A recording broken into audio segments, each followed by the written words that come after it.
Joe Flacco, he did an interview with the radio station this morning, and he had I'm gonna say a very interesting opinion because they were talking about, like the quarterbacks of now, right?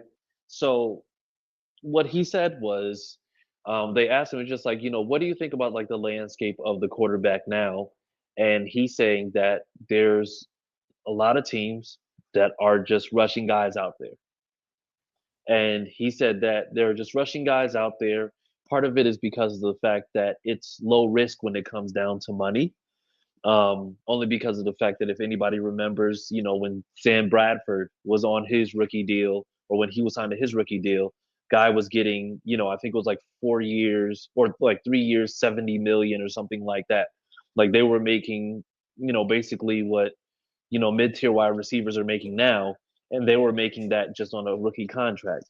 Hmm. And so he's saying that with many of those contracts back then, you kind of like you took the time to see what you had, and then you weren't necessarily rushing in unless you knew it was a proven product. Whereas now they're just throwing guys in there and they're just saying, oh well, whatever, development be damned, whatever it is. And he didn't mention Anthony specifically, but many people just kind of were just like, oh no, he's definitely talking about Anthony Richardson. And I think he was talking about Anthony Richardson. I don't think this was solely about him. I think this was him talking about Anthony Richardson and, and Bryce and Caleb and, Josh Rosens and the guys who were just thrown out there who still needed time to kind of develop a little bit, who were just thrown into the fire from day one. I'll tell you this right now, Chris. Every rookie that comes out of college that goes into the NFL needs time to adjust. Yeah. All right, just get that out of the way. Every single one of them. There's not one college player that is polished to the point where he needs no more growth to go to the next level. No one. Now, Yeah. as a GM or a coach, you have to make the determination what's the best way to get that person elevated to the next level.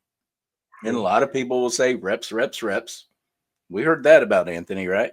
Yeah. That was the most important thing about his growth was reps, reps, reps.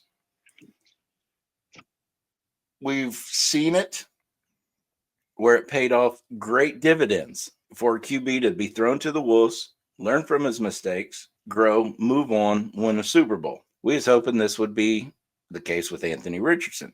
And it still is, in my opinion. He's only going into his third year, and nobody's crowned this guy king of the NFL yet. But we still want to see that growth. We still think his potential is high enough to wait it out. But Yeah. just because I think this way or you think that way doesn't mean you're right and I'm wrong or I'm right and you're wrong. It just means we have different ways of going about things. So Yeah. for Joe to come out and say, "Oh, it's sinful to throw a rookie QB out there," no, it's not. That's just your opinion. So, I mean, I see things a little bit differently, and I have to say, to an extent, I agree with them. What we're seeing in terms of quarterbacks, a lot of these teams are going from it's it's a microwave standpoint, right? Mm. Because the thing is, it's going to be adjustments. Now, the thing is, even if we look at how rookie QBs or rookie players in general have to do, you don't even really work out with the team until much later in the off season. Like basically, it's just like you're not working out with that team until OTAs, and even then, you're not really doing much of anything. So it's just like you're going from your system, that college system, into what you know this. Now, the thing is, if you're fortunate to be drafted into a place where the system is very similar, then yeah, there's going to be an adjustment period, but the adjustment period isn't going to be too crazy. As opposed to where, if you're going to a team that has a completely different philosophy from what you dealt with beforehand, and as opposed to now, it's going to be a completely different type of, I'm going to say, a completely different type of adjustment period. Now, for me, I can say when it came down to AR, yeah, okay, he needed reps. But I think also he really needed time to finally digest a system because he didn't get that on any level. He didn't get that in Florida. He didn't get that going back to high school.